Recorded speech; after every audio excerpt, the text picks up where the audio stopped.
Ketahuilah para hadirin hadirat yang dirahmati oleh Allah Subhanahu wa taala, sungguhnya dosa ya merupakan sumber malapetaka ya. Di dunia terlebih lagi di akhirat. Kata Allah Subhanahu wa taala, "Wa ma asabakum min musibatin fabima kasabat aydikum." Tidak ada satu musibah pun yang menimpa kalian kecuali akibat dosa perbuatan kalian. Wa ma asabaka min sayyi'atin famin nafsik. Apa saja musibah yang menimpamu adalah karena dirimu sendiri. Oleh karena dosa inilah yang menyebabkan Nabi Adam alaihissalam, nenek moyang kita, dikeluarkan dari surga. Seandainya Nabi Adam tidak berdosa, maka dia tidak akan dikeluarkan dari surga. Akan tetapi Allah mentakdirkan dengan hikmah yang Allah kehendaki, sehingga nenek moyang kita Adam dan istrinya Hawa melakukan dosa dan akhirnya dikeluarkan dari surga. Demikian juga dosa-dosa inilah yang menjadikan seorang terhalang untuk masuk surga di kemudian hari. Dia tidak boleh masuk surga kecuali dosa-dosanya telah dibersihkan. Kalau ternyata ditimbang dosa-dosanya lebih berat daripada kebaikannya, maka dia akan masuk neraka. Wa amma man khaffat mawazinuhu fa ummuhu hawiyah. Wa ma adraka ma hiya narun hamiyah. Adapun orang yang timbangan kebaikannya lebih ringan dan lebih berat timbangan dosa-dosanya, maka tempat kembalinya adalah neraka jahanam. Seorang muslim yang bertauhid, yang tidak melakukan kesyirikan tetapi dia terjerumus dalam dosa-dosa, ujung-ujungnya dia akan masuk surga selama dia tidak kafir, selama dia tidak musyrik. Tetapi dia harus mampir dulu di neraka jahanam. Karena surga tidak boleh dimasuki oleh orang yang masih ada dosanya. Maka dia akan dibakar di neraka jahanam sampai waktu yang ditentukan oleh Allah Subhanahu wa taala, kemudian baru dikeluarkan dari neraka, baru masuk surga. Apa yang menghalangi dia masuk surga? Karena dosa-dosa yang dia lakukan. Oleh karenanya penting bagi kita untuk mengenal perkara-perkara apa yang bisa menggugurkan dosa-dosa kita, sehingga tatkala kita bertemu dengan Allah Subhanahu wa taala, maka kita bisa bertemu dengan dosa-dosa yang telah digugurkan, sehingga Allah masukkan kita dalam surga secara langsung. Semoga Allah Subhanahu wa taala masukkan kita semua dalam surganya. Amin ya rabbal alamin. Tema ini sebenarnya saya ambil dari sebuah tulisan yang ditulis oleh Syekhul Islam Ibnu Taimiyah rahimahullahu taala dalam kitabnya Al-Iman atau dalam Majmu' Al-Fatawa jilid 7 halaman 487 sampai halaman 500 sekian. Yang beliau ingin membantah pemahaman yang menyimpang yang menyangka bahwasanya dosa-dosa itu hanya bisa gugur dengan taubat. Selain taubat maka dosa-dosa tidak gugur. Maka beliau ingin menjelaskan bahwasanya ada sebab-sebab yang lain yang bisa membuat seseorang digugurkan dosa-dosanya selain taubat. Maka beliau sebutkan penyebab gugurnya dosa-dosa ada 10 sebab. Ya, saya bacakan perkataan beliau, kemudian kita akan jelaskan satu persatu. Kata beliau rahimahullahu taala, "Qad dallat nususul kitabi wa sunnah ala anna uqubatadz dzunubi tazulu 'anil 'abdi binahwi 'ashrati asbabin." Telah ditunjukkan oleh Al-Qur'an dan sunnah-sunnah Nabi sallallahu alaihi wasallam bahwasanya hukuman terhadap dosa itu bisa hilang dari seorang hamba dengan sekitar 10 sebab. Dengan sekitar 10 sebab. Maka beliau sebutkan satu persatu dan kita akan jelaskan. Ahaduha, sebab yang pertama, at-taubatu adalah bertobat kepada Allah Subhanahu wa taala, wa hadza muttafaqun alaihi bainal muslimin. Dan ini adalah perkara yang disepakati oleh kaum muslimin. Dan Allah Subhanahu wa taala berfirman, "Qul ya ibadiyalladzina asrafu ala anfusihim la taqnatu min rahmatillah, innallaha yaghfiru dzunuba jami'an innahu huwal ghafurur rahim." Katakanlah kepada hamba-hambaku, wahai hamba-hambaku yang berlebih-lebihan dalam melakukan dosa. Bukan hanya tenggelam dalam dosa, bahkan israf, berlebih-lebihan dalam melakukan dosa. La taqnatu min rahmatillah, janganlah kalian putus asa dari rahmat Allah. Sungguhnya Allah Subhanahu wa taala mengampuni seluruh dosa. Innahu huwal ghafurur rahim. Sungguhnya Allah Maha Pengampun lagi Maha Penyayang. Maka seorang dalam menjalani kehidupannya tidak mungkin dia bebas dari dosa. Pasti dia terjerumus dalam dosa. Dan Nabi SAW sudah mengatakan, istaqimu walan tuhsuh. Berusahalah kalian untuk istiqomah dan kalian tidak bakalan mampu. Kalian pasti melakukan dosa.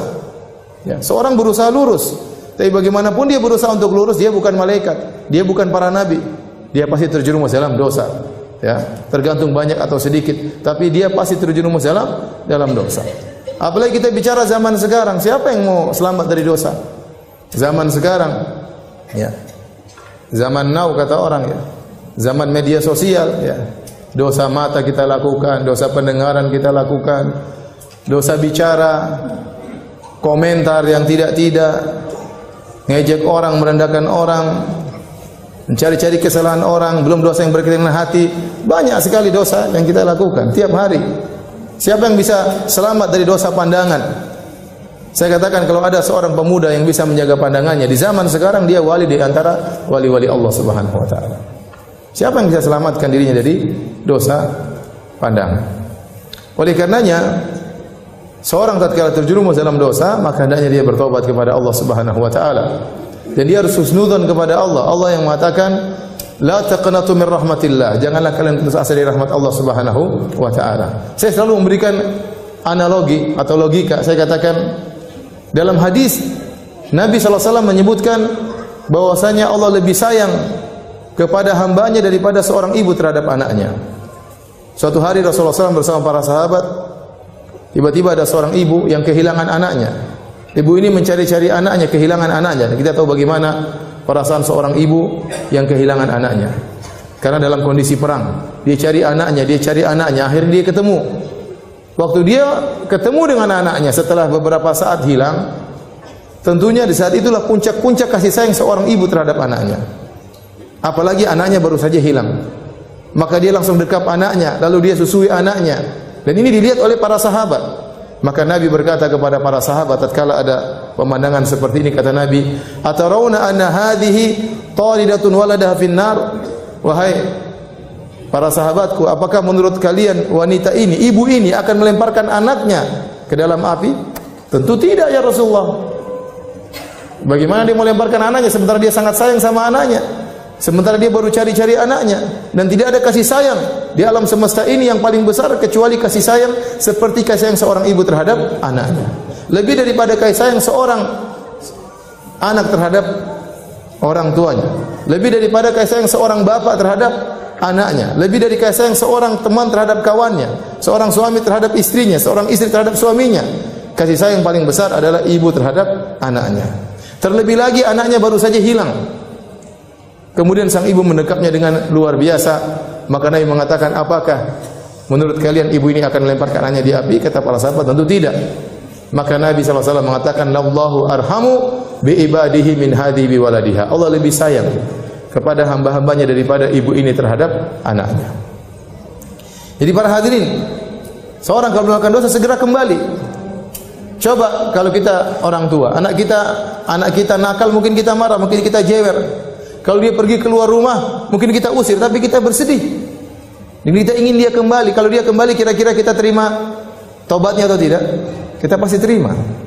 Kita pasti terima. Meskipun tadi sudah kita jewer, sudah kita omelin, sudah kita marahin, sudah kita usir bahkan. Tapi kalau dia kembali, namanya seorang ibu pasti akan mendekap anak tersebut. Bisa jadi seorang melakukan dosa, Allah kasih teguran, Allah kasih musibah. Ya. Tapi kalau dia kembali kepada Allah, Allah pasti akan terima taubatnya. Kenapa? Karena Allah lebih sayang kepada sang hamba daripada ibu terhadap anaknya. Jadi seorang tatkala bermuamalah dengan Allah, dia harus husnudzon kepada Allah. Kata Allah dalam hadis qudsi, "Ana 'inda dhanni 'abdi bi." Sungguhnya aku menurut persangkaan hambaku terhadap diriku. Falyadhunna 'abdi ma syaa. Maka hendaknya sang hambaku berprasangka kepadaku terserah yang dia sukai. In dhanna khairan, kalau dia berprasangka baik, falahu, maka bagi dia kebaikan. Wa in dhanna syarran falahu, kalau dia berprasangka buruk kepadaku, bagi dia keburukan. Maka seorang ya tatkala melakukan dosa segera kembali kepada Allah, karena syaitan akan datang menyatakan, ngapain kau bertobat? Masih banyak dosa-dosamu. Nanti kau kembali lagi. Ya, percuma kau bertobat sekarang, itu coba tobat sambal. Ya. Nanti kau akan ulangi lagi, seakan-akan kau ngejek Allah. Begitu setan datang, tapi jangan dengarkan perkataan setan. Kita kembali aja. Kalau kita lakukan nanti urusan belakangan, sekarang kita taubat kepada Allah Subhanahu wa taala. Karena Nabi SAW paling sering bertobat. Nabi SAW paling sering beristighfar. Jadi yang pertama yang bisa menggugurkan dosa adalah taubat. Maka di antara orang yang paling bahagia adalah orang yang dia diberi taufik oleh Allah untuk bertobat sebelum meninggal dunia. Sebelum meninggal dunia. Bisa jadi dia melakukan dosa begitu banyak. Sebelum meninggal dunia dia bertobat, maka seluruh dosa-dosanya akan digugurkan. Lihatlah kisah para penyihir Fir'aun yang mereka bertahun-tahun jadi penyihir, melakukan kesyirikan. Kemudian tatkala mereka berduel dengan Nabi Musa alaihissalam, ternyata mereka sadar tatkala itu. Faulqiyas saharatu sujada, mereka kemudian sujud kepada Allah Subhanahu wa taala. Qalu amanna bi rabbi Musa wa Harun, bi rabbi Harun wa Musa. Kata mereka, kami beriman kepada Tuhannya Harun dan Tuhannya Musa alaihissalam. Akhirnya Fir'aun pun marah. Fir'aun pun membunuh mereka. Mereka beriman cuma sebentar. Tidak sampai satu siang. Tidak mungkin tidak sampai setengah hari. Mereka beriman, lantas dibunuh oleh Fir'aun. Tapi mereka masuk surga. Kenapa? Sebelum meninggal mereka diberi taufik oleh Allah untuk bertobat kepada Allah Subhanahu wa taala. Lihatlah kisah yang disebut oleh Nabi tentang pembunuh 100 nyawa. Setelah dia membunuh 99 nyawa, kemudian dia ingin bertobat, dalam hatinya ingin bertobat. Dan demikian para pelaku maksiat. Terkadang dalam hatinya ingin apa? Bertobat. Padahal dia sudah bergelimang dalam kemaksiatan. Ya. Saya tanya sama antum, sama ibu-ibu sekalian, bapak-bapak, membunuh orang dosa yang lebih besar atau makan riba? Membunuh orang dosa yang lebih besar. Jadi dia bukan bunuh satu orang, dia bunuh 99 orang. Lebih besar mana dosanya, berzina atau membunuh orang? Membunuh orang lebih besar dosanya. Apalagi bukan satu orang, dia bunuh 99 orang. Dia ini orangnya sangat emosional, temperamental. Maka dia mencari seorang alim untuk ditanya. Ternyata dia bertemu dengan seorang yang ahli ibadah. Dia bertanya, wahai ahli ibadah, saya sudah membunuh 99 orang. Apakah dosa saya masih bisa diterima tobatnya? Masih bisa diampuni? Maka ahli ibadah ini, dia berfatwa tanpa ilmu. Dia berfatwa pakai perasaan dia. Ini orang sudah kejam dan sadis, 99 orang sudah dia bunuh. Kata dia tidak bakalan diterima. Akhirnya orang ini jengkel, dibunuhlah ahli ibadah tadi. Sekalian 100 ke. Berarti menunjukkan dia temperamental. Gara-gara dengar fatwa salah dia jengkel, dia bunuh sekalian. 100 orang dia bunuh. Maka dia cari lagi orang yang alim. Ketemulah orang alim. Maka ditanya sama orang alim tersebut, apakah saya masih bisa terima taubatnya setelah membunuh 100 nyawa? Kata orang alim tersebut, masih bisa. Tapi pergilah engkau ke negeri yang lain. Beribadahlah kepada Allah dengan penduduk negeri di situ. Ini orang alim, berfatwa dengan ilmu, bukan dengan perasaan.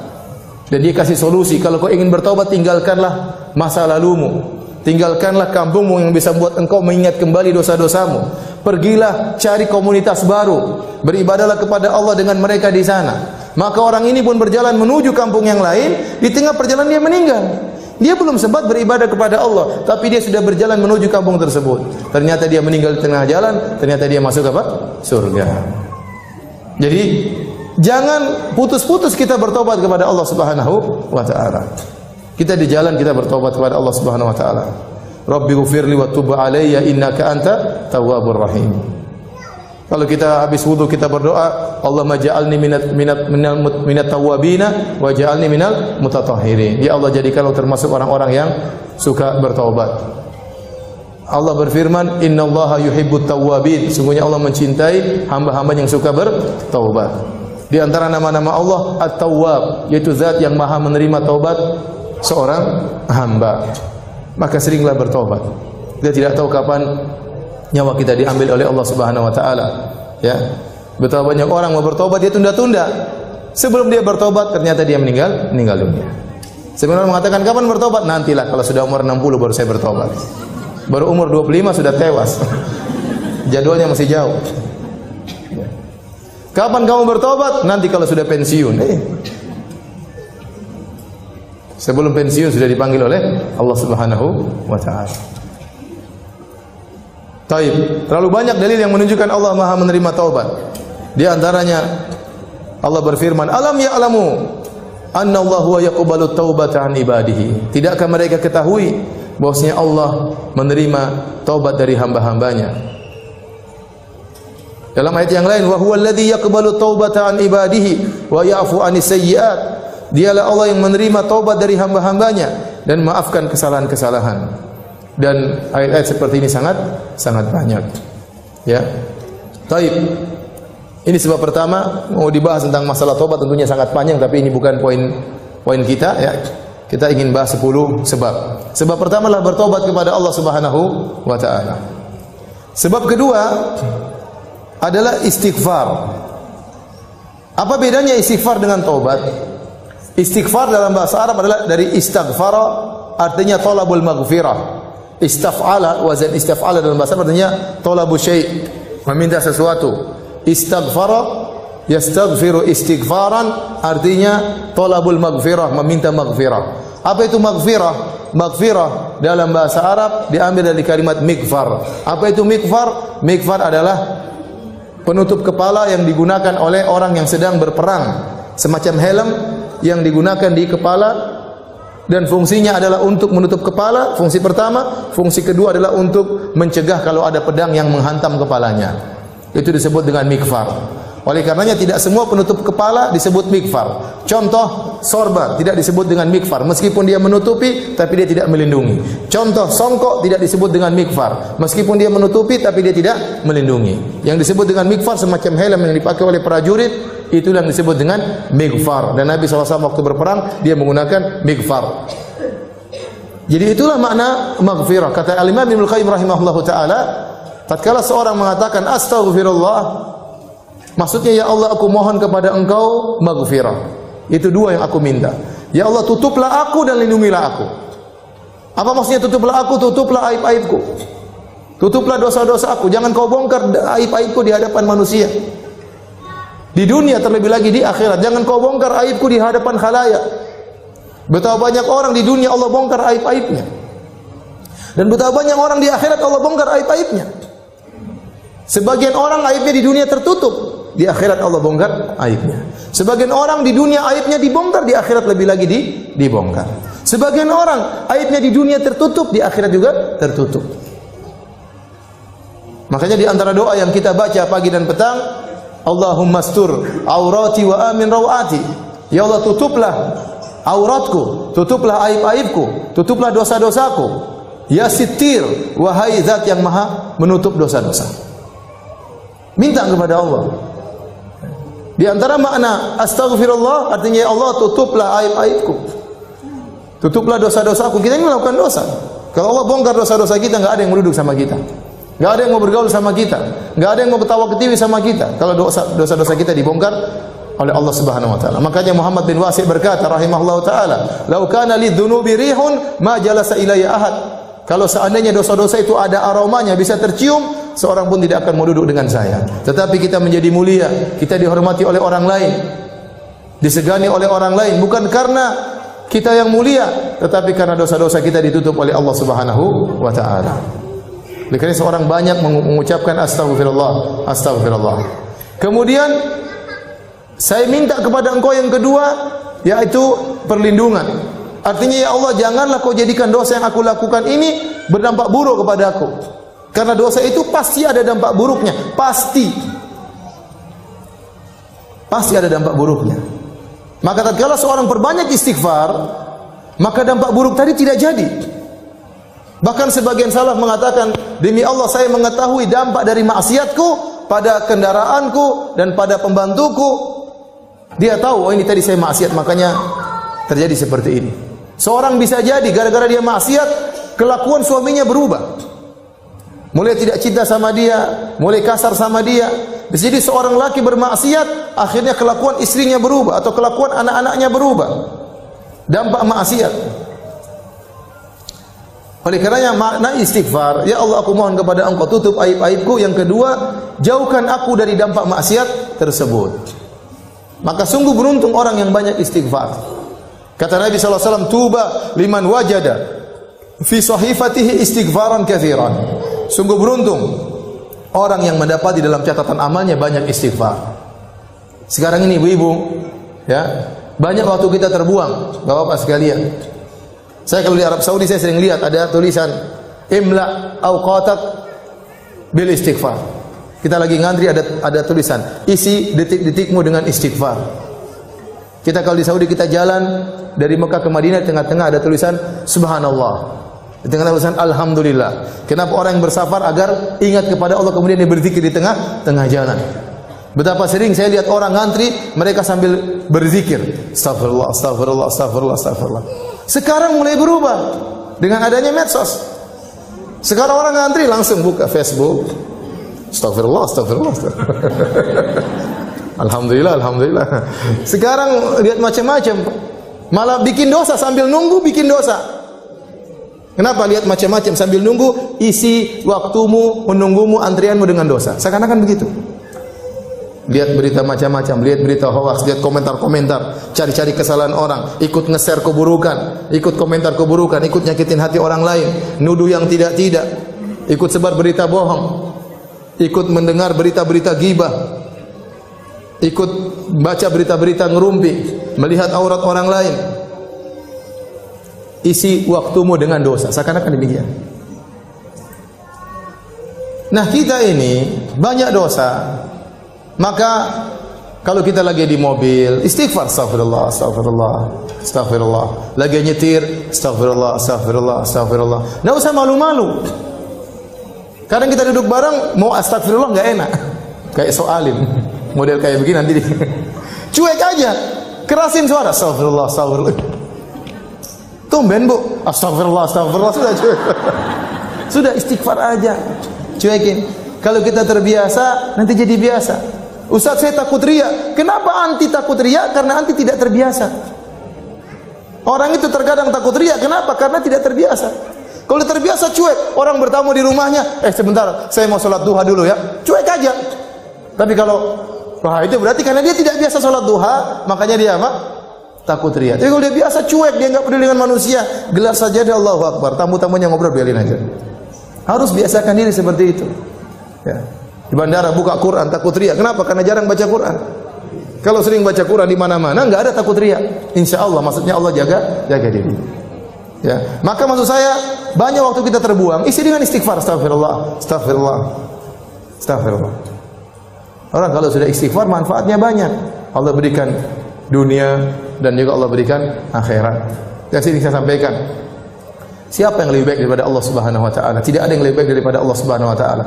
Kalau orang bertobat, kalau orang beristighfar, Allah bukan cuma ampuni dosa-dosanya, bahkan Allah kasih bonus dunia dan akhirat. Ya. Apa kata Allah Subhanahu wa taala? Ya. Tentang perkataan Nabi Nuh alaihi salam, "Faqultu astaghfiru rabbakum innahu kana ghaffara, yursilis samaa'a 'alaikum midrara wa yumdidukum bi amwalin wa banin wa yaj'al lakum jannatin wa yaj'al lakum anhara ma lakum la tarjuna lillahi waqara." Aku berkata kepada kaumku, istighfarlah kalian. Sungguhnya Allah Maha Pengampun. Niscaya Allah akan turunkan hujan, yaitu hujan apa? Hujan rahmat. Bukan hujan bikin musibah. Ini perkataan Nabi Nuh kepada kaumnya. Namun tatkala kaum Nabi Nuh tidak beriman, Allah tetap turunkan hujan, tapi hujan apa? Azab. Seandainya mereka beristighfar, hujan yang turun bukan hujan azab, tapi hujan apa? Hujan rahmat. Kata Allah, "Yursil sama 'alaikum midrara wa yumdidukum bi amwalin wa banin." Allah akan perbanyak anak-anak kalian, Allah akan perbanyak harta-harta kalian. Wa ja'alakum jannatin wa ja'alakum anhara. Allah akan tumbuhkan taman-taman bagi kalian dan Allah akan alirkan sungai-sungai bagi kalian. Dunia Allah berikan. Akhirat Allah juga berikan. Ya. Ya ayyuhalladzina amanu tubu ila Allahi taubatan nasuha. Asa rabbukum ay yukaffira ankum sayyi'atikum wa yudkhilakum jannatin tajri min tahtiha al-anhar. Wahai orang yang beriman, bertaubatlah kepada Allah dengan taubat yang nasuha. Niscaya Allah akan hapuskan dosa-dosa kalian. Apakah titik? Belum, masih koma. Ada kelanjutannya. Wa yudkhilakum jannatin tajri min tahtiha al-anhar. Allah masukkan kalian ke dalam surga yang mulai di bawahnya sungai-sungai. Siapa yang lebih baik daripada Allah? Tidak ada yang lebih baik daripada Allah Subhanahu wa taala. Manusia, kalau kita berbuat salah kepadanya, kita minta maaf, dia cuma maafkan, tidak kasih bonus. Apa ada orang kita maki-maki dia, setelah itu kita datang, maaf Mbak, saya kemarin maki-maki Mbak, saya minta maaf. Oh begitu, ini nih, saya terima permohonan maaf engkau dan ini mobil saya kasih buat kamu. Apa ada orang seperti itu? Mustahil. Tapi Allah Subhanahu wa taala, kalau kita dosa kepada Allah, kita maksiat, kita bangkang perintahnya, kita melanggar larangannya terang-terangan, kemudian kita kembali kepada Allah, ternyata Allah kasih dunia, turunkan hujan, Allah berikan rezeki, berikan anak-anak, Allah bukakan taman-taman, Allah alirkan sungai-sungai, di akhirat Allah masukkan surga. Terus lantas apa yang buat kita enggan untuk bertobat dan beristighfar kepada Allah Subhanahu wa taala? Nah, apa bedanya istighfar dengan taubat? Karena Syekhul Islam Taimiyah menjadikan dua sebab. Sebab pertama taubat, sebab kedua apa? Istighfar. Bedanya istighfar itu bisa saja muncul dari diri seseorang tanpa dia bertaubat. Dia masih ingin bermaksiat tapi dia, Allah maksiat kemarin, ampunilah aku. Tapi dia masih terus bermaksiat. Itu namanya istighfar. Dalam satu hadis dalam Sahih Muslim, idza aznaba 'abdun dzamban faqal, jika ada seorang hamba berbuat dosa kemudian dia berkata, Rabbi aznabtu dzamban faghfirli, ya Allah sungguhnya aku telah melakukan dosa, ampunilah aku. Faqala alima 'abdi anna lahu rabban yaghfiru dzam wa ya'khudhu bidzam, maka Allah berkata, hambaku itu tahu dia punya Tuhan yang mengampuni dosa dan menyiksa karena dosa. Ghafartu li 'abdi, saya ampuni hambaku tersebut. Summa makatha masya Allah, kemudian dia berhenti dari dosa. Summa adnaba dzamban akhar, kemudian dia dosa lagi. Orang kadang gitu kan, bertobat, istighfar, berhenti dulu. Minggu depan ulangi lagi. Bulan depan ulangi lagi. Waktu dia berdosa lagi, dia berkata lagi, Rabbi firli, ya Allah ampunilah aku. Allah berkata lagi, alima abdi anna lahu rabban yaghfiru dzam wa ya'khudhu bidzam, hambaku tahu dia punya Tuhan yang mengampuni dosa-dosa, makanya dia minta ampun. Dan dia tahu bahwasanya Tuhannya akan mengazabnya kalau dia tidak bertaubat, tidak istighfar. Kata Allah, qad ghafartu li abdi, aku telah ampuni hambaku ini. Summa makatha masya Allah, kemudian dia beberapa waktu tidak maksiat. Summa adnaba dzamban akhar, kemudian maksiat lagi. Dia bilang lagi, Rabbi ghfirli, ya Allah ampunilah aku. Kata Allah, sungguhnya hambaku tahu dia punya Tuhan yang mengampuni dosa-dosa dan menyiksa dengan dosa. Aku ampuni dosa-dosanya. Kemudian dia maksiat lagi, beristighfar lagi. Kata Allah, falyaf'al 'abdi ma syaa, silakan hambaku melakukan yang dia kehendaki. Artinya apa? Selama dia berdosa dia bertobat, selama dia berdosa dia kembali kepada Allah, maka Allah akan terus mengampuninya. Allah akan terus mengampuninya. Ini bisa jadi seorang dia istighfar tapi dia tidak meninggalkan dosanya. Dia tidak meninggalkan maksiatnya. Oleh karenanya taubat, ya, pintu penggugur dosa sendiri, istighfar pintu penggugur dosa sendiri. Istighfar itu doa sebenarnya. Ya Allah ampuni dosaku yang kemarin. Tapi dia belum bertobat, dia masih mau melakukannya lagi. Tentunya istighfar yang sempurna, istighfar disertai dengan apa? Taubat. Istighfar disertai dengan taubat. Kenapa tatkala seorang istighfar, maka akan timbul dalam hatinya takut kepada Allah, khasyah kepada Allah, inabah kembali kepada Allah Subhanahu wa taala. Amalan-amalan hati yang luar biasa ini merupakan sebab dosa-dosanya digugurkan oleh Allah Subhanahu wa taala. Ya. Makanya Nabi sering menggabungkan keduanya. Astaghfirullah wa atubu ilaihi. Rabbi ighfirli wa tub alayya. Ya Allah, ampunilah aku dan terimalah taubatku. Yang terbaik adalah menggabungkan istighfar dengan apa? Taubat. Tapi terkadang seorang hanya istighfar, dia tahu dia belum bisa bertaubat, masih tenggelam dalam maksiat. Makanya di antara doa zikir pagi petang, abu'u bi ni'matika alayya wa abu'u bi dzambi. Dalam zikir doa pagi petang, seorang berdoa, ya Allah aku mengakui nikmat yang kau berikan kepadaku dan aku mengakui dosa yang aku pikul ya Allah. Artinya dosa ini mau saya lepaskan, saya belum bisa ya Allah. Ada orang seperti itu. Dia tahu dia dosa dan dia istighfar, namun dia belum bisa meninggalkan dosa itu. Maka dia minta kepada Allah, ya Allah aku akui dosaku ini. Aku belum bisa meninggalkannya, ampunilah dosa-dosaku. Seorang berusaha meninggalkan dosa-dosa, tapi ada kondisi-kondisi dia tidak bisa. Dia masih terus melakukannya. Tetap dia tatkala melakukan dosa, tetap dia mohon ampunan. Tetap dia mohon apa? Ampunan. Maka saya katakan istighfar yang terbaik adalah istighfar yang digabungkan dengan apa? Taubat. Ya. Ada orang yang dia kerja di riba dan dia tahu itu dosa. Tetap dia istighfar. Sampai suatu hari, suatu saat mudah-mudahan Allah menggerakkan hatinya untuk kuat meninggalkan dosa tersebut. Ada orang tidak bisa menjaga pandangannya. Selalu dia melihat hal-hal yang haram. Dia sudah minta kepada Allah untuk temu tidak mampu. Tapi jangan tinggalkan istighfar. Terus minta ampun kepada Allah Subhanahu wa taala. Ada seorang wanita selalu bentak-bentak suaminya. Dia mau tidak bentak-bentak, mulutnya enggak bisa diam. Maka hendaknya dia istighfar dan berdoa kepada Allah semoga suatu hari dia tidak begitu lagi. Ya. Seperti itu. Jadi seorang jangan lupa untuk banyak istighfar pada Allah Subhanahu wa taala. Tayyib. Dan istighfar yang terbaik adalah di waktu sahur. Wal mustaghfirina bil ashar. Dan orang yang beristighfar tatkala di waktu sahur. Makanya ibu-ibu jangan lupa bangun malam meskipun hanya 15 menit, meskipun hanya setengah jam. Saya katakan meskipun cuma 10 menit, salat witir 3 rakaat, kemudian istighfar, astagfirullah, astagfirullah, astagfirullah, astagfirullah. Kata Allah wal mustaghfirina bil ashar. Orang-orang yang beristighfar di waktu sahur. Dalam ayat yang lain ya wabil asharihum yastaghfirun. Di waktu sahur mereka beristighfar. Sebab yang ketiga, ibu yang dirahmati Allah Subhanahu wa taala, dan ini sebab yang sangat penting agar dosa-dosa kita menjadi gugur adalah al-hasanatul mahiyah. Kebaikan-kebaikan amal soleh yang akan menggugurkan dosa-dosa. Kebaikan-kebaikan atau amal soleh yang bisa menggugurkan dosa-dosa. Di antara dalil akan hal ini firman Allah Subhanahu wa taala, wa aqimis salata tarafayin nahari wa zulafan minal lail innal hasanati yudhhibna sayyi'at. Dirikanlah salat di penghujung hari dan juga sebagian malam. Sungguhnya kebaikan-kebaikan akan menghilangkan dosa-dosa. Ayat ini disebutkan dalam hadis-hadis yang sahih. Ada seorang sahabat, dia melakukan maksiat. Dia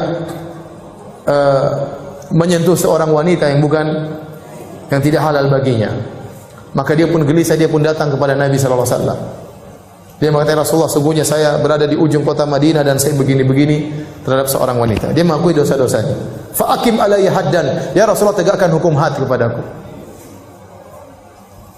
Ya, kalau dia zina ditegakkan hukum had, tapi dia tidak berzina, dia cuma mungkin mencium, cuma menyentuh, ya. Tapi tidak sampai berzina. Maka dia mengatakan, ya Rasulullah, tegakkan hukum had. Rasulullah SAW tidak menjawab. Kemudian diikomatkan salat, kemudian dia salat berjamaah bersama Nabi sallallahu alaihi wasallam. Setelah itu dia datang lagi kepada Nabi, maka Nabi mengatakan, sungguhnya dosa-dosamu telah diampuni dengan salatmu. Turun Nabi bacakan firman Allah ini, wa aqimis salata tarafayn nahari wa zulafan minal lail. Ya. Dirikanlah salat, ya. Innal hasanati yudhibna sayyi'at. Sungguhnya kebaikan-kebaikan akan menggugurkan dosa-dosa. Salat dia berjamaah itu ternyata menggugurkan dosa-dosanya. Tapi jangan salah paham ya. Enggak apa-apa cium orang nanti salat jamaah selesai. Oh enggak. Orang ini datang dengan hati ketakutan, dengan inabah kembali kepada Allah, takut kepada siksa Allah. Ya, bukan malah menggampangkan hal tersebut. Ya. Karena sebagian orang salah paham, ya. Seperti contoh hadis seorang wanita yang berzina, kemudian ada anjing yang kehausan, kemudian dia ambil air, dia kasih minum anjing tersebut. Kata Nabi SAW, faghfarallahu laha bihi. Maka Allah ampuni wanita ini gara-gara dia minumkan seekor anjing. Sebagian orang salah paham, ini terjadi. Waktu saya pernah ceramah tentang bahayanya zina, kata dia, Ustaz jangan nakut-nakutin. Itu ada pezina diampuni Allah kasih minum apa? Anjing, selesai. Jangan sampai disalahpahami, ya udah kita zina aja, waliyadzubillah, nanti kalau bertobat tinggal cari anjing, kasih minum. Kalau anjing enggak ada, kucing lah apa? Kucing, cing sini cing. Diterima tobatnya. Zina lagi, cari kucing lagi.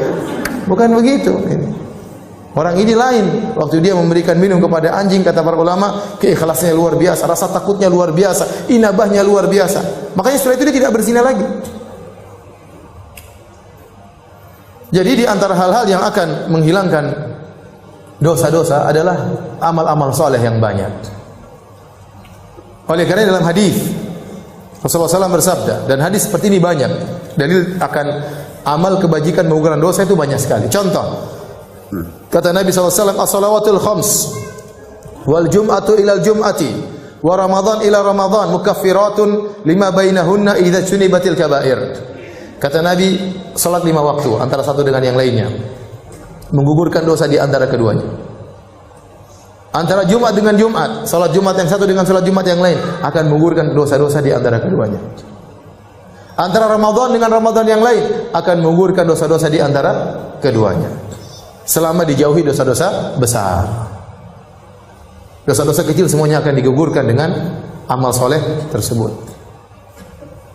Rasulullah SAW juga bersabda, "Man shoma Ramadhana imanan wa ihtisaban ghufira lahu ma taqaddama min dhanbi."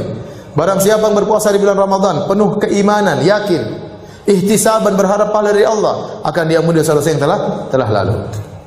Kata Nabi SAW, "Al-umratu ila al-umrati kafaratun lima bainahuma." Sungguhnya umrah yang satu dengan umrah yang lain akan menghapuskan dosa-dosa di antara keduanya.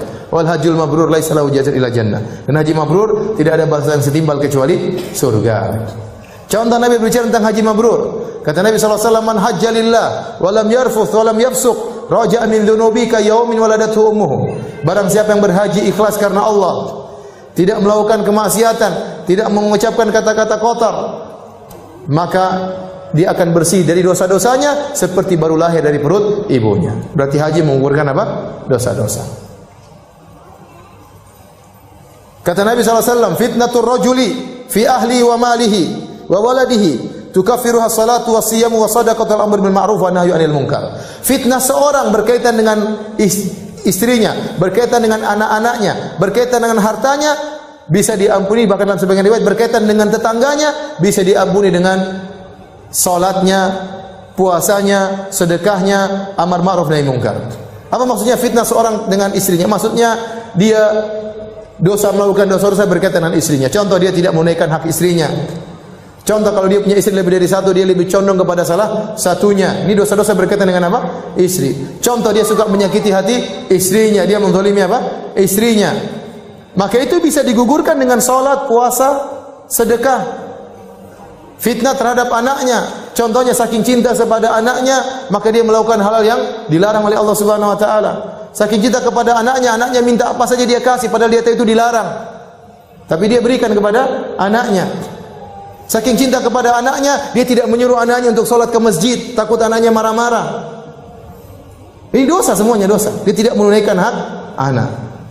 Contoh fitnah seorang terhadap hartanya, artinya hartanya telah memfitnahnya. Gara-gara dia punya harta, sehingga dia lupa untuk beribadah, lupa untuk belajar ngaji, lupa untuk tahsin, lupa untuk sholat. Kerjaannya jalan ke sana, jalan ke sini, keluruan sana, keluruan sini. Berjalan-jalan ke sana ke sini, ngabisin duit, beli ini, beli anu, ngumpulin harta, sehingga dia melakukan dosa-dosa. Fitnahnya terhadap tetangganya, artinya apa? Dia melakukan dosa berkaitan dengan tetangganya, nyakiti tetangganya, atau kemudian dia bangga-bangga dengan tetangganya, saing-saingan dengan tetangganya. Maka ini semua bisa digugurkan dengan salat, puasa, sedekah, amar ma'ruf nahi munkar. Ini dalil bahwasanya amal soleh bisa menghilangkan apa? Dosa-dosa.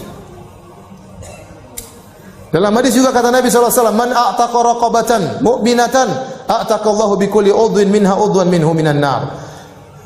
Barang siapa yang membebaskan seorang budak, maka Allah akan bebaskan dia dari neraka jahanam. Setiap bagian anggota tubuh dari budak tersebut yang dia bebaskan akan membebaskan anggota tubuhnya dari neraka jahanam.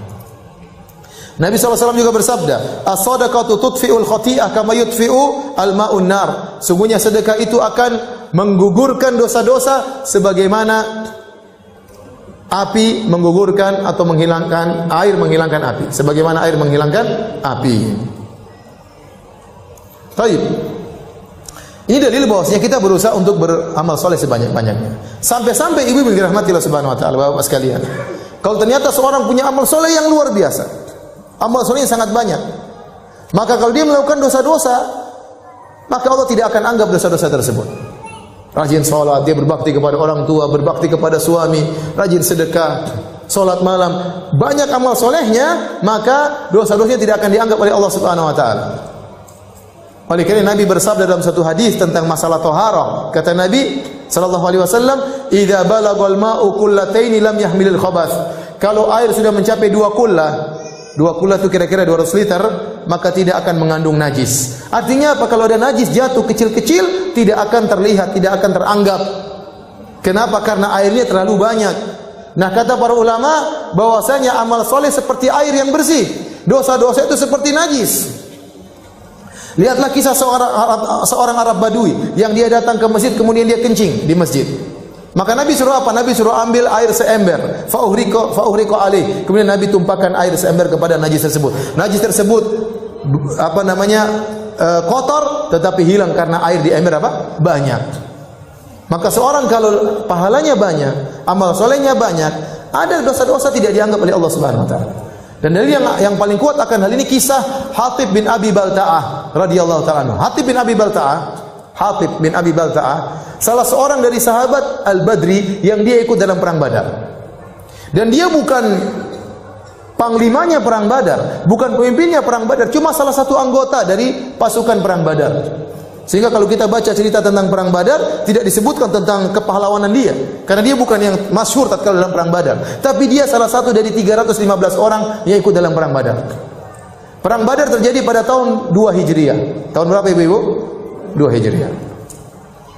Setelah itu berjalan dengan waktu, tahun 3 Hijriah, 4 Hijriah, 5 sampai 8 Hijriah.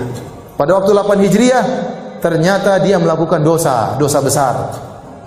Waktu Nabi akan menaklukkan kota Mekah, Nabi akan menyerang kota Mekah, Hatib bin Abi Balta'ah tulis surat kepada sebagian kerabatnya di kota Mekah mengabarkan bahwasanya Nabi akan menyerang mereka. Dan ini bahaya dalam peperangan. Karena musuh akan mengetahui penyerangan Nabi, khawatir mereka akan melakukan persiapan, mereka bisa mengumpulkan pasukan untuk melawan Nabi SAW. Padahal Nabi ingin melakukan serangan tiba-tiba. Hatib bin Abi Balta'ah tulis surat. Kemudian dikirim lewat seseorang. Ya. Orang tersebut berjalan menuju Mekah. Maka Nabi dikasih wahyu oleh Allah Subhanahu wa taala. Maka dia mengatakan kejar wanita tersebut. Maka datanglah Ali bin Abi Thalib dengan seorang sahabat kalau tidak salah mendatangi wanita tersebut. Kata dia, "Mana surat dari Hatib?" Kata wanita tersebut, "Tidak ada." Kata Ali, "Kalau kau tidak mengaku saya akan telanjangi kamu." Akhirnya dia keluarkan surat tersebut. Ternyata Hatib tulis surat dan ini dosa. Maka kemudian datanglah Ali memberitahu kepada Nabi sallallahu alaihi wasallam, maka Umar pun marah.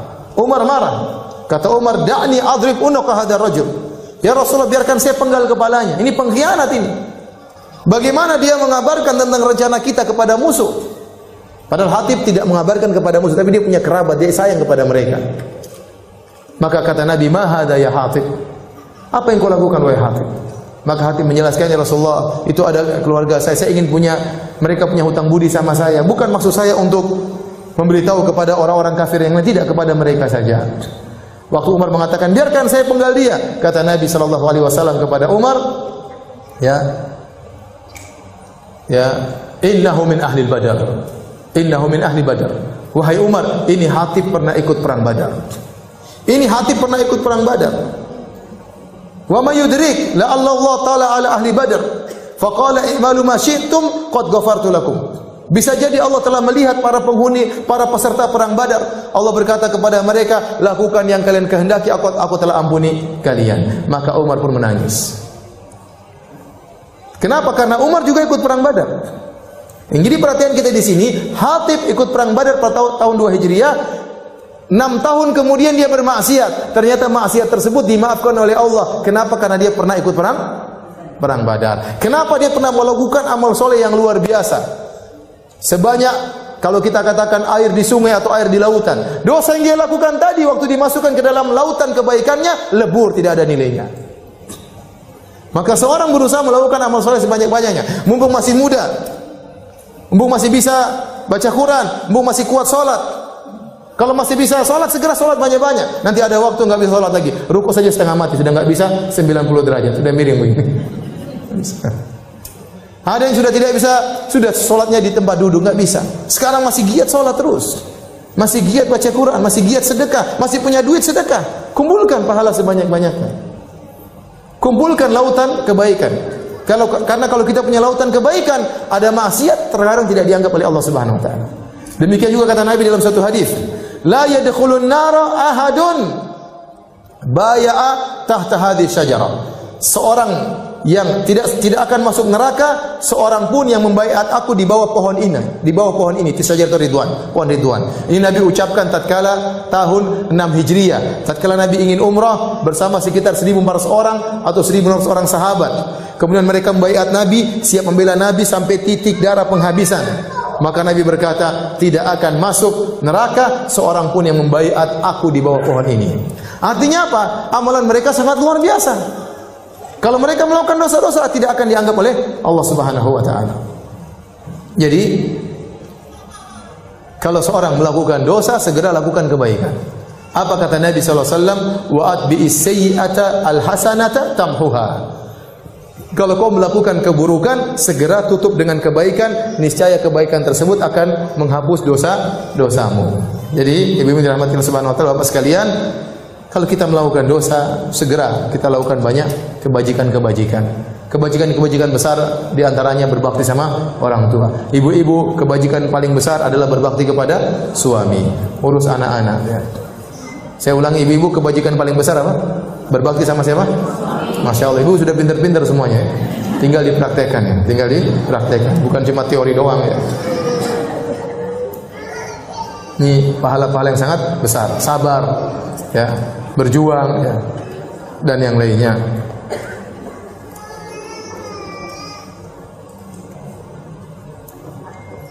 Oleh karena dalam hadis juga disebutkan,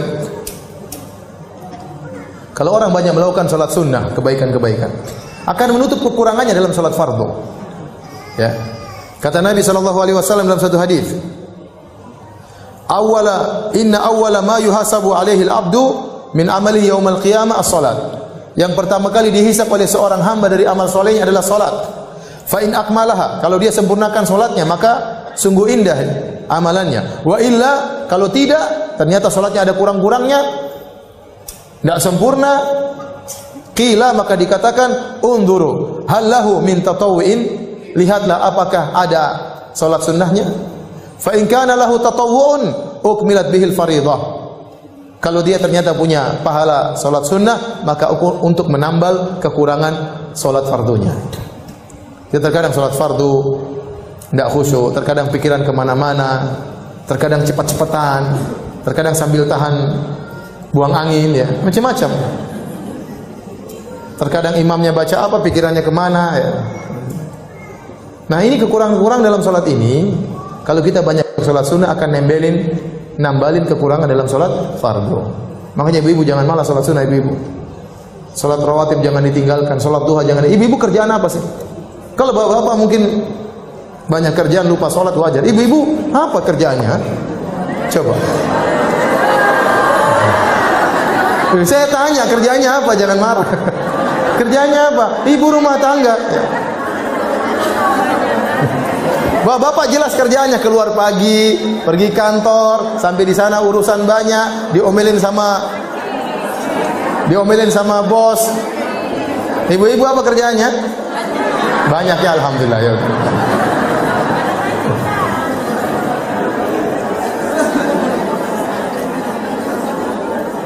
Ibu-ibu baper banget, ya.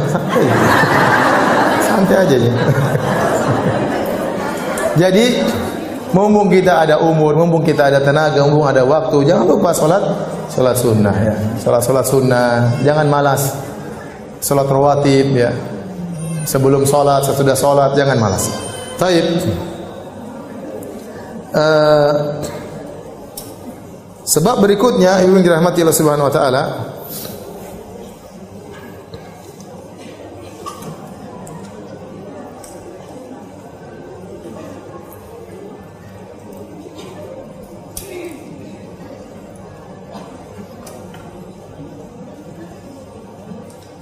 tadi sebab yang keberapa? Yang ketiga. Sekarang yang keempat. Di antara sebab yang menjadikan dosa-dosa seorang tergugurkan adalah doanya kaum mukminin kepadanya. Contoh yang nyata akan hal ini adalah doanya kaum mukminin dalam salat janazah. Allahumma ighfir li hayyina wa mayyitina Allahumma ighfir lahu warhamhu wa'fu anhu. Ya Allah, ampunilah dia, rahmatilah dia, dan seterusnya. Oleh karena disyariatkan salat jenazah. Salat jenazah itu intinya apa? Intinya doa. Makanya enggak ada ruku, makanya enggak ada sujud. Dibuka cuma Al-Fatihah, salawat kepada Nabi, kemudian berdoa. Sebagaimana kalau kita berdoa, dianjurkan memuji Allah, terus bersalawat baru kita minta. Nah, salat jenazah demikian. Takbir pertama Al-Fatihah. Takbir kedua salawat kepada Nabi. Takbir ketiga berdoa kepada mayat. Takbir keempat dan seterusnya berdoa. Nah, kalau orang berdoa untuk mayat maka dosa-dosanya akan digugurkan oleh Allah Subhanahu wa taala. Dalam satu hadis dari Anas bin Malik radhiyallahu taala anhu dari Nabi sallallahu alaihi wasallam, beliau berkata, "Ma min mayyitin yusalli alaihi ummatun minal muslimin yabluguna mi'atan kulluhum yashfa'una illa syuffi'u fihi."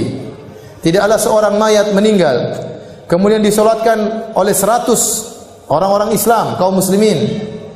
Ada jumlah mereka sampai 100.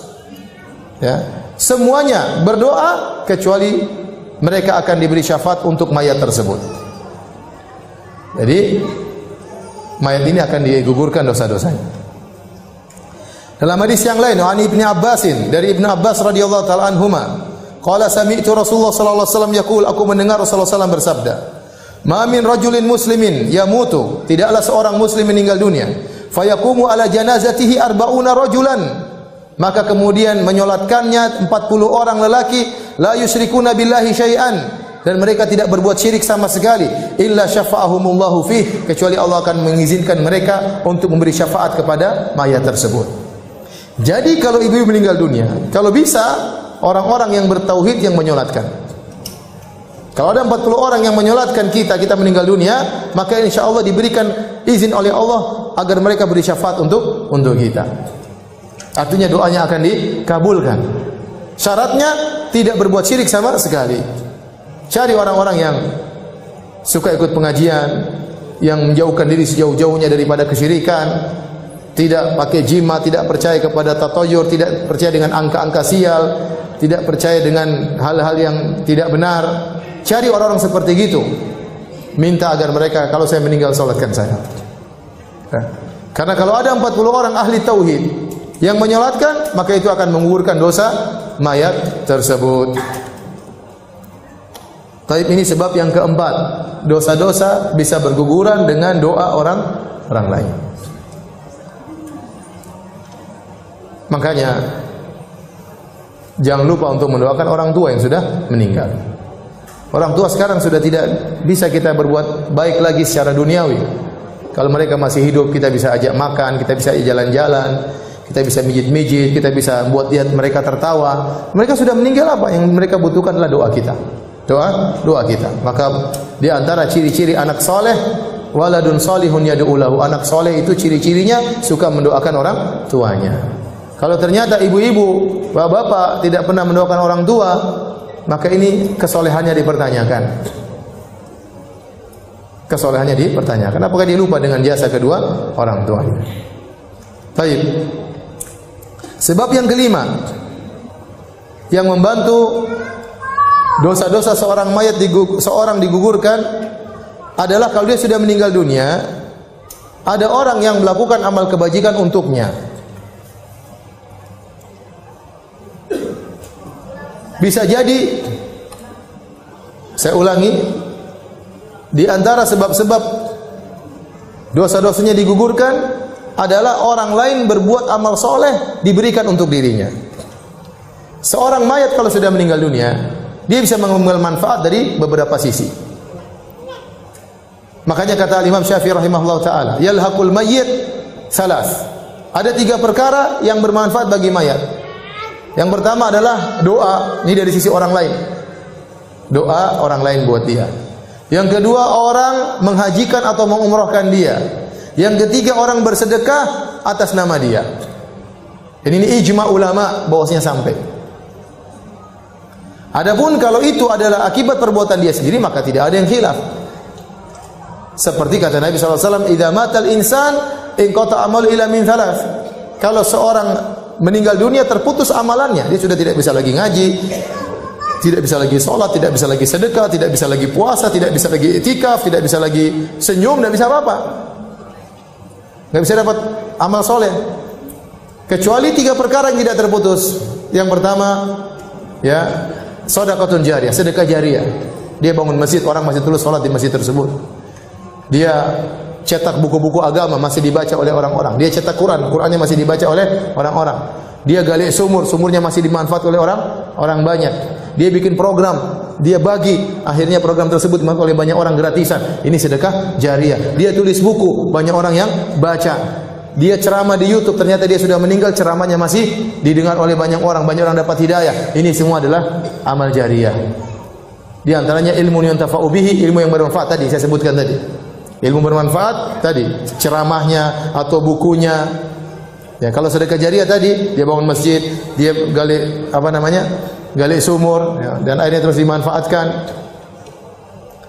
Ini amal dia.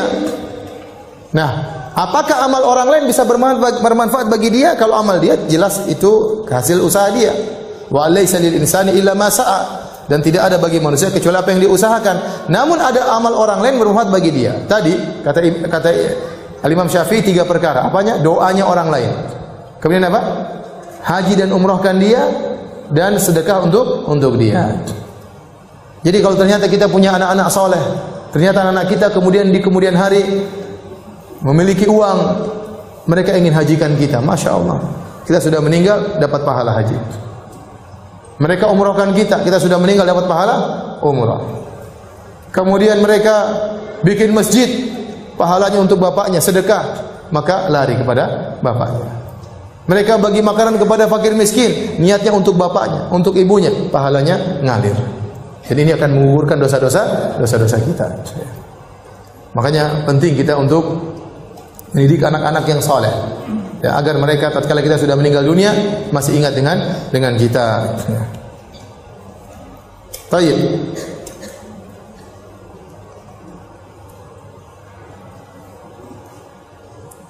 Tadi sebab yang keberapa? Sekarang sebab yang ke-6. Dosa-dosa bisa digugurkan adalah syafaat Nabi sallallahu alaihi wasallam. Syafaat Nabi sallallahu alaihi wasallam.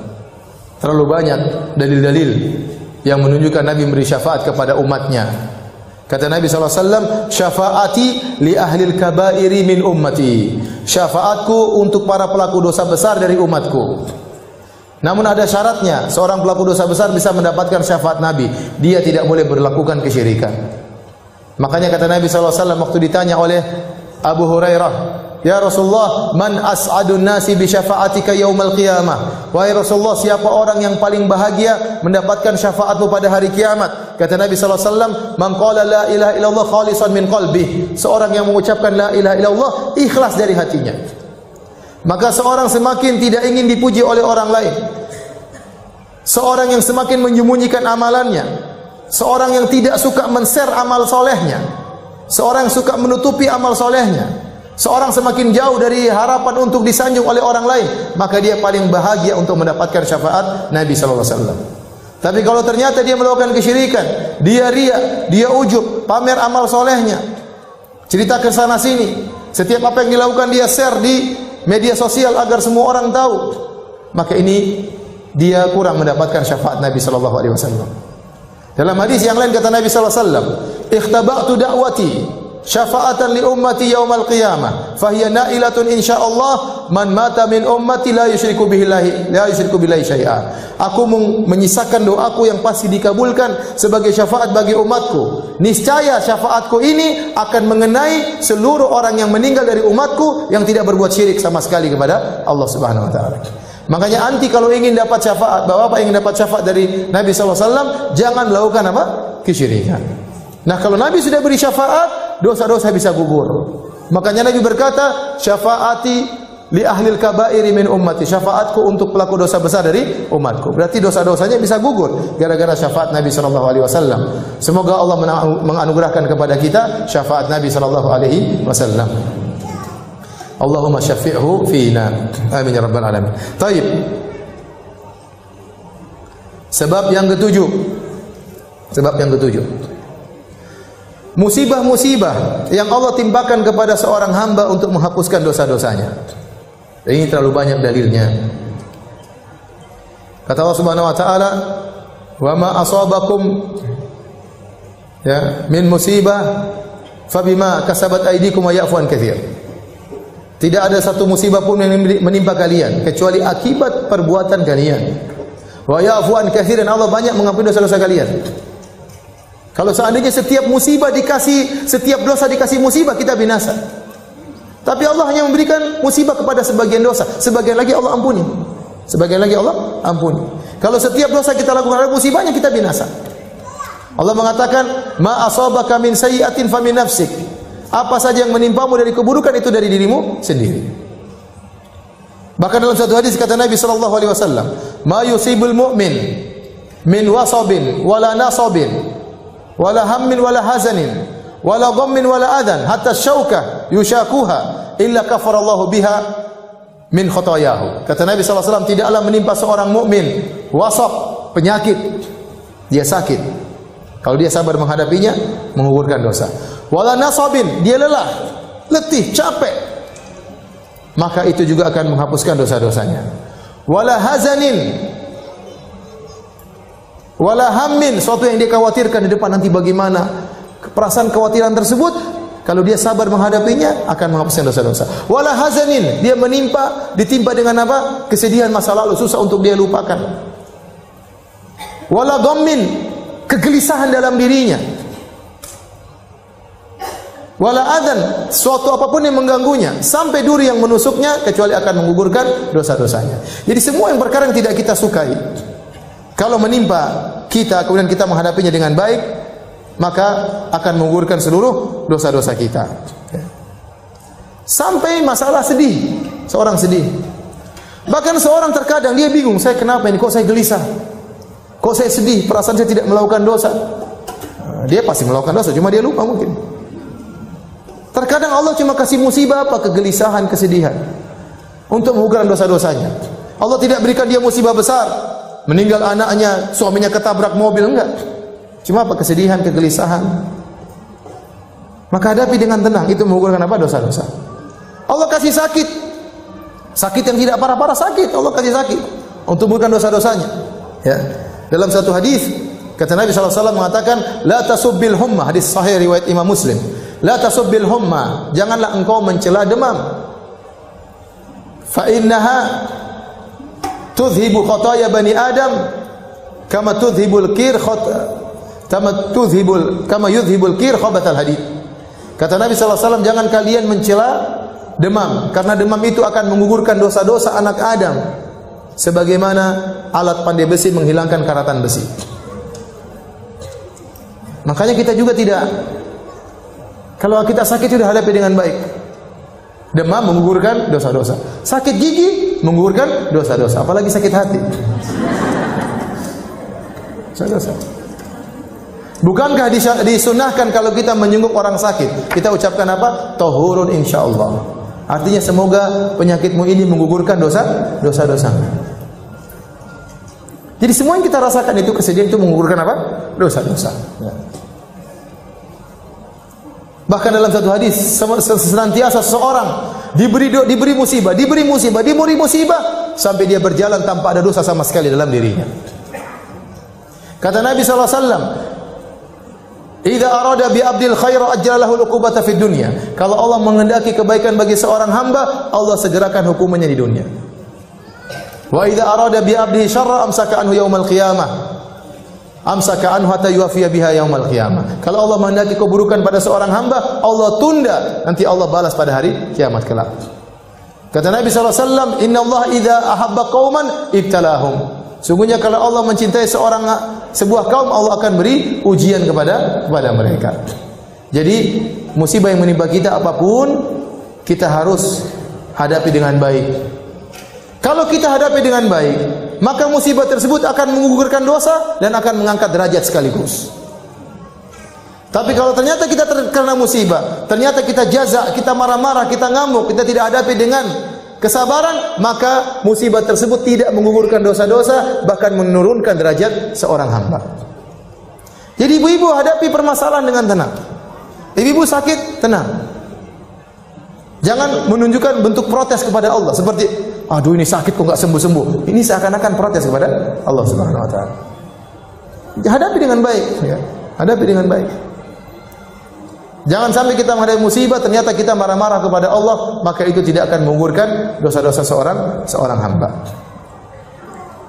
Tentunya kita tidak ingin, jangan kita minta sama musibah kepada Allah. Jangan kita bilang, ya Allah berikanlah musibah kepadaku, dosa-dosaku terlalu banyak. Jangan. Kata Nabi SAW, la tatamannau liqa'al adu, fa idza laqitumuhum fathbutu. Janganlah kalian minta bertemu dengan musuh, tapi kalau sudah ketemu, sabar. Jangan minta musibah kepada Allah, tapi kalau Allah kasih musibah, kita sabar menghadapinya.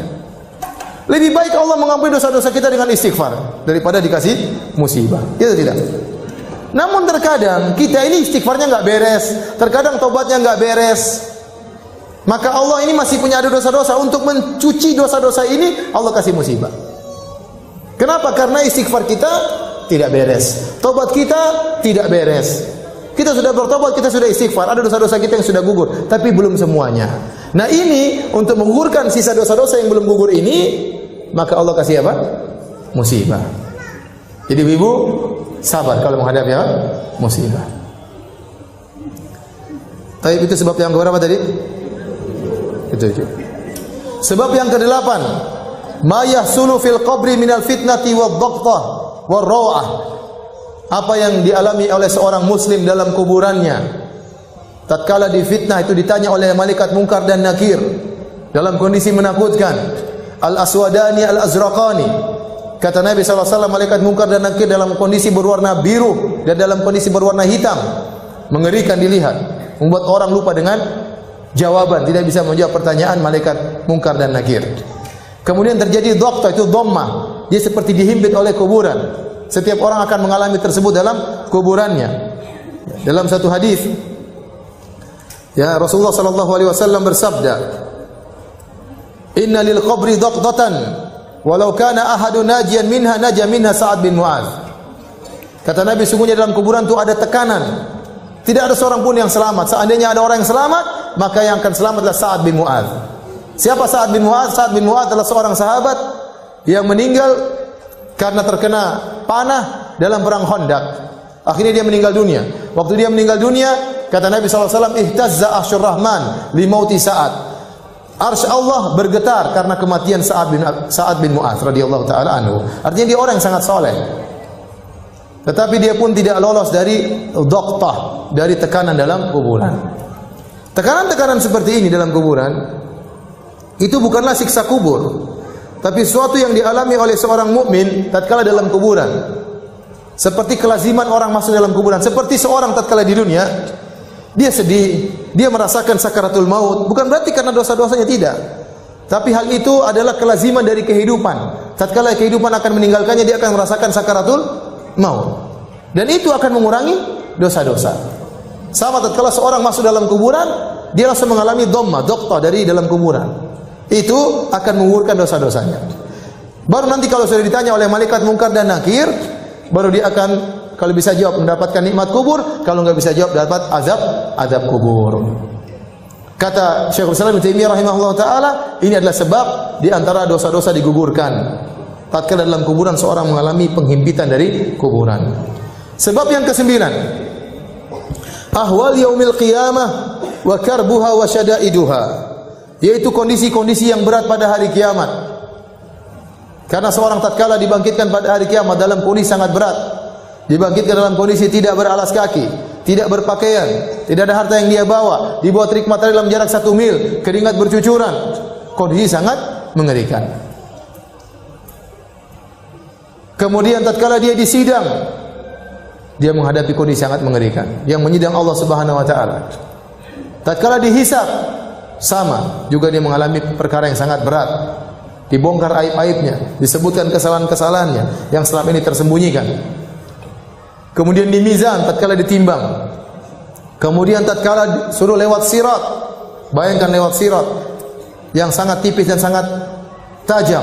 Sementara di samping-sampingnya ada kalalib, khatatif, besi-besi yang siap mencabik-cabik orang yang melewatnya. Semua kondisi hari kiamat sangat mengerikan. Kata Syekh Islam Taimiyah rahimahullah taala, seluruh kondisi-kondisi ini akan mengurangi dosa-dosa seorang hamba. Oleh karenanya di antara orang yang lewat di atas sirat, ada sebagian kaum muslimin yang waktu dia lihat sirat maka tercabik-cabik badannya. Sampai-sampai dia tidak bisa berjalan di atas sirat kecuali dengan perutnya. Tatkala dicabik-cabik oleh besi-besi tersebut di samping sirat, ya, tidak membuat dia masuk neraka, tidak. Dia tetap selamat ke surga, tapi itu akan menggugurkan apa? Dosa-dosanya. Akhirnya dia selamat, akhirnya dia masuk surga. Taib, itu sebab yang ke-9. Sebab yang ke-10, kata Syekhul Islam Taimiyah rahimahullah taala, rahmatullahi wa afuhu wa maghfiratuhu bila sababi minal ibad. Yaitu Allah merahmati, Allah mengampuni, Allah memaafkan tanpa sebab dari hamba. Tetapi karena kasih sayang Allah yang sangat luas, tiba-tiba Allah ampuni begitu saja. Bisa saja Allah melakukan demikian. Makanya dalam ayat Allah mengatakan, "Wa ma asabakum min musibatin fabima kasabat aydikum." Setiap musibah yang menimpa kalian tidak lain kecuali akibat ulah perbuatan kalian. Wa ya'fu an katsir. Dan banyak Allah ampuni dosa-dosa kalian. Tanpa ada sebab, tapi Allah ampuni begitu saja. Karena kasih sayang Allah Subhanahu wa taala. Ya. Baik. Demikian saja. Hadirin hadirat rahmatillah subhanahu wa ta'ala, di antara 10 sebab penggugur dosa-dosa. Semoga dosa-dosa kita diampuni oleh Allah Subhanahu wa taala. Wallahu taala alam bisawab.